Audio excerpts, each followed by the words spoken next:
Hi, what kind of a day did you have today? Mom, guess what? I don't know. What? Mom, I started my first period.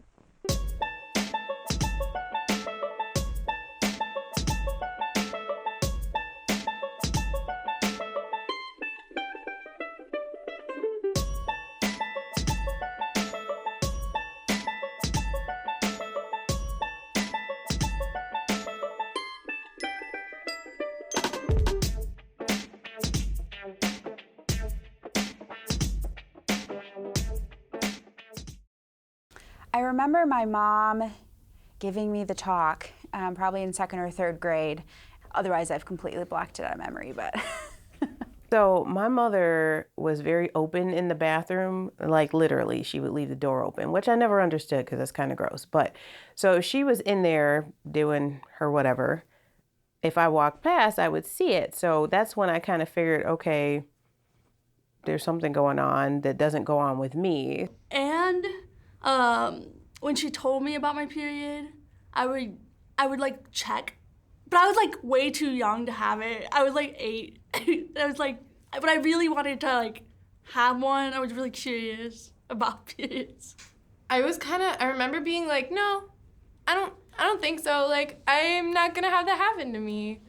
I'm gonna make the conscious choice. And my mom was like, you can't just like opt out. And I was like, that's what I'm gonna do.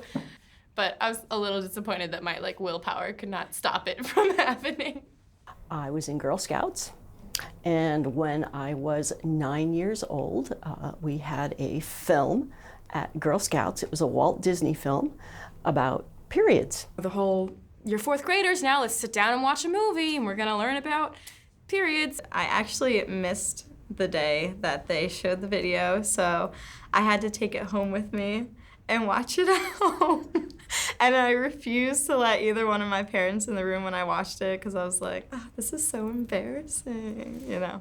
Basically conveyed a very positive attitude towards periods. It did, interestingly, suggest that you should kind of take it easy during periods. Like I remember a little cartoon of a couple jitterbugging, and they said you shouldn't do that. Provided you take common sense care of yourself. This is a diagram of the uterus or womb.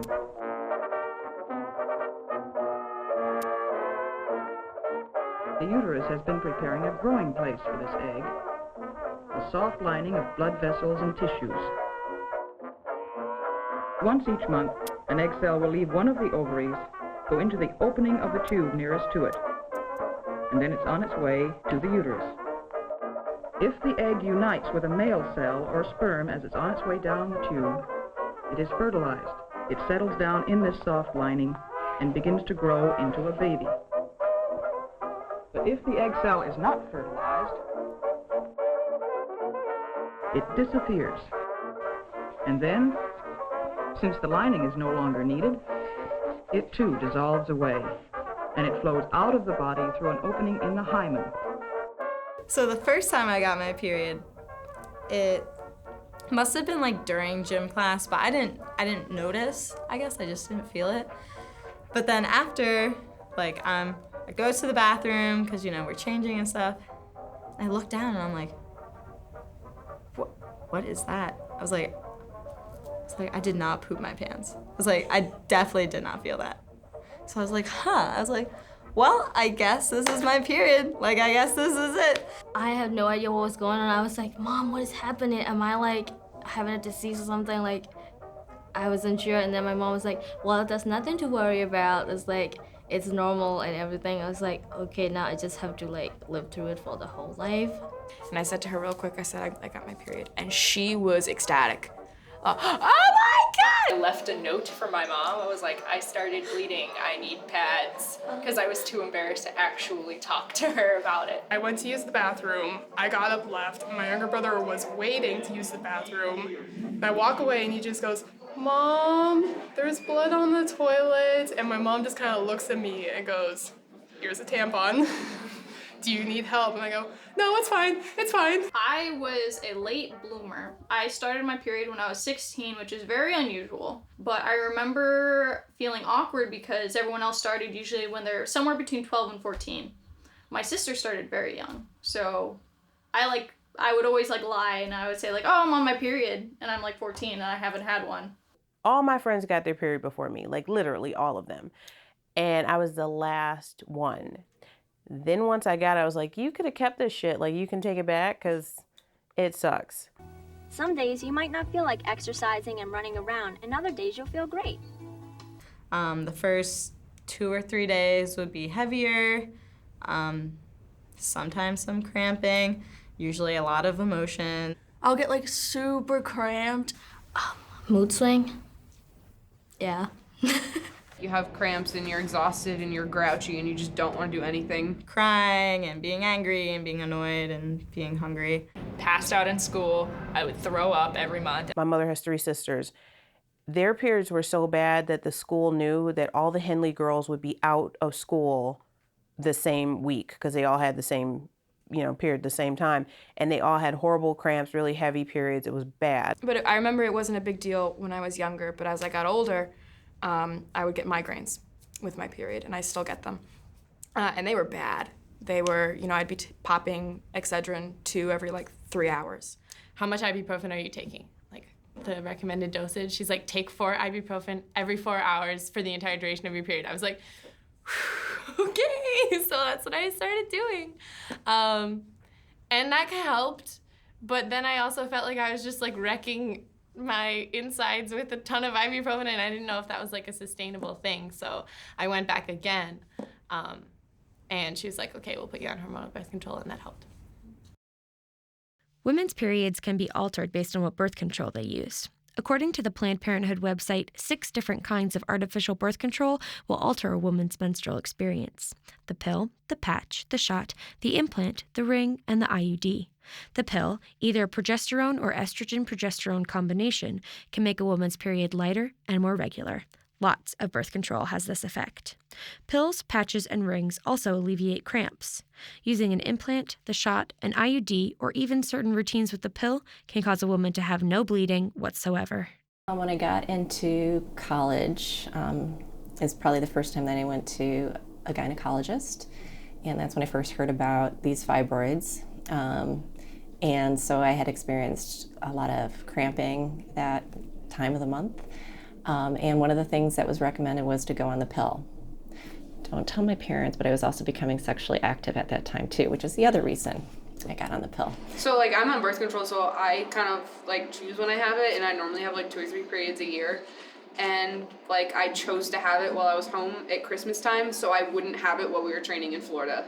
I like not having it, and that's kind of what I'm striving for now with my birth control, stay not having it for a while, because it definitely is a lot easier being an athlete when I don't have to worry about when am I going to be on a ton of ibuprofen or when am I going to just feel like crap. It's way easier to just not. So prior to birth control, I was super regular, always knew what to expect. On birth control, I was regular. Since stopping birth control, it's been all over the place, super heavy, haven't recovered, which is crazy.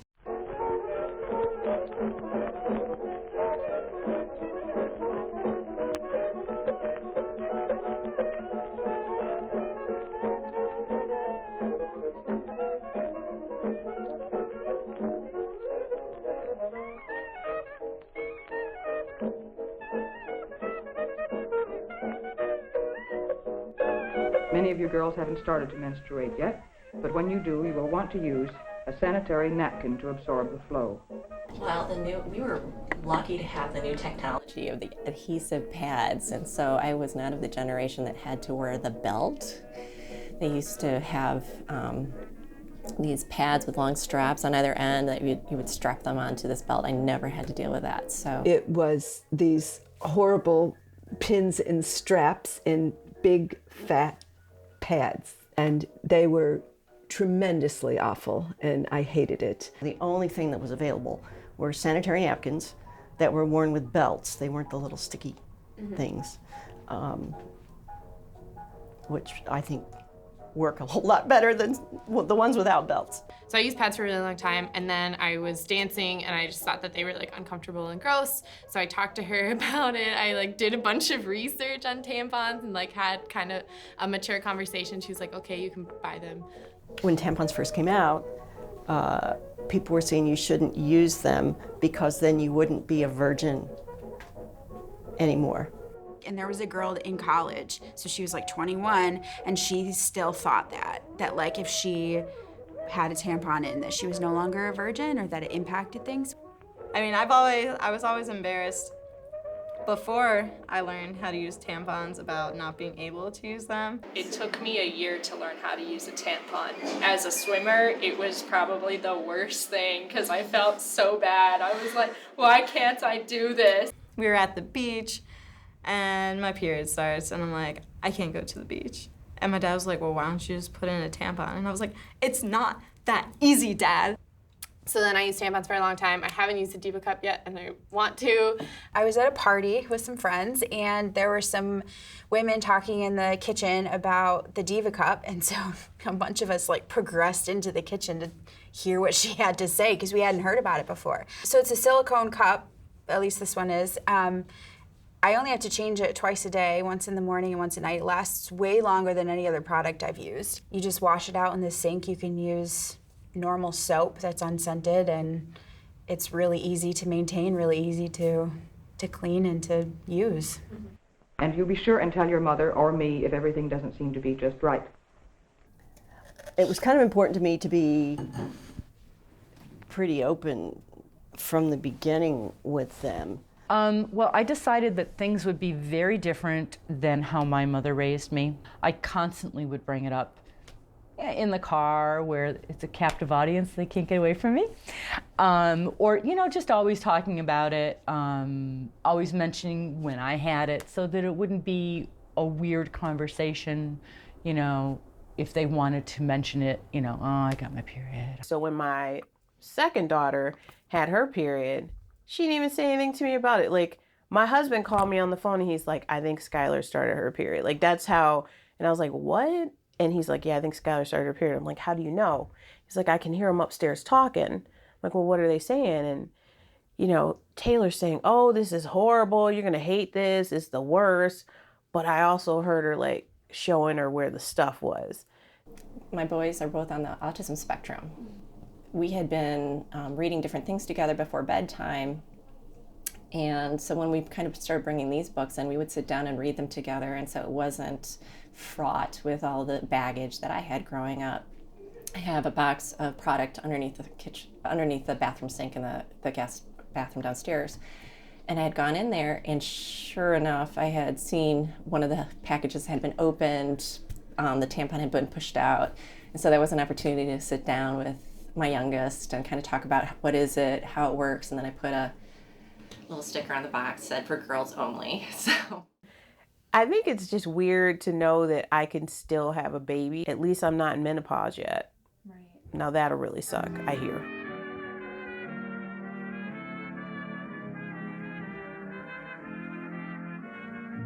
At around 45, 46, I started to get extremely heavy periods to the point where it was almost unmanageable. Pre-menopause, sometimes your flow can get completely out of control and come at odd times and come super heavy, really like you feel like you can't stop it. The next thing that started happening is I'm getting the sporadic periods. Well, 2 months go by. Where is it? I just stopped having periods. I went, which I think is pretty unusual. I went from having periods regularly to never having a period again, like that. I had no idea how I would react. I mean, I was really sort of, I was so proud of getting my period and proud of being female and proud of you know, the female capacity to reproduce and mother and all that.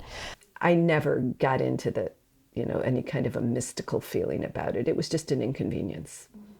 You know, I never celebrated it. You know, that comes with all of it, the wrinkles, the spots, you know, the changes. So, you know, if you have the opportunity to experience that again, we know people who, don't get to make it to that age, so try to enjoy every step of the journey. Yeah.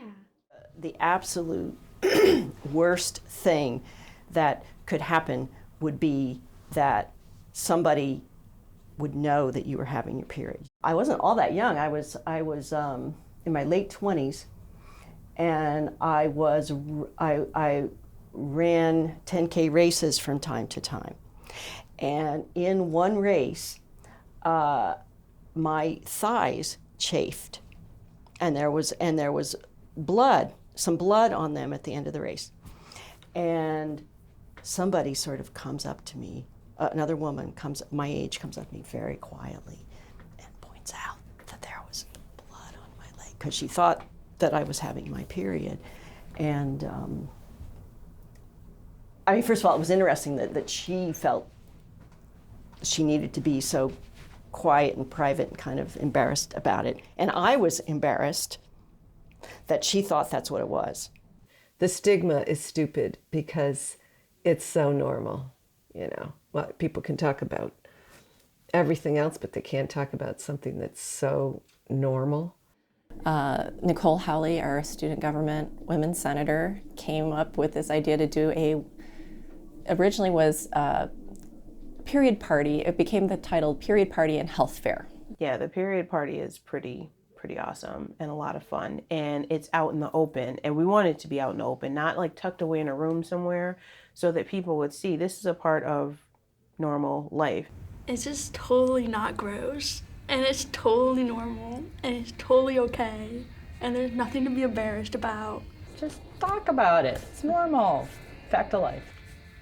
I think that being comfortable enough to talk about periods with someone else, whether it's a stranger or a friend, is important because it normalizes your own story. So I might go through my entire life thinking that my periods are crazy or it's abnormal or it's uncomfortable, but as soon as I hear another woman's story, then I know, no, it's a completely normal thing. It's not crazy, it's not gross. I think we buy into this is so gross. I've talked to women who are like, ooh, how can you talk about that with someone? And it's not. It's a completely normal thing. I mean, it's like if you don't make it a weird thing, it's not a weird thing. And remember, menstruation is as normal and natural as eating or breathing or sleeping.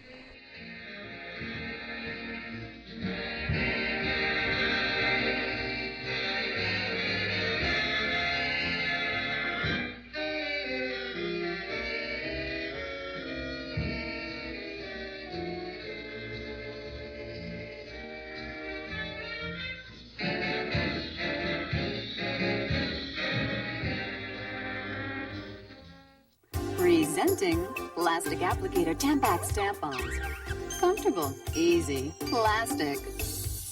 I want my plastic.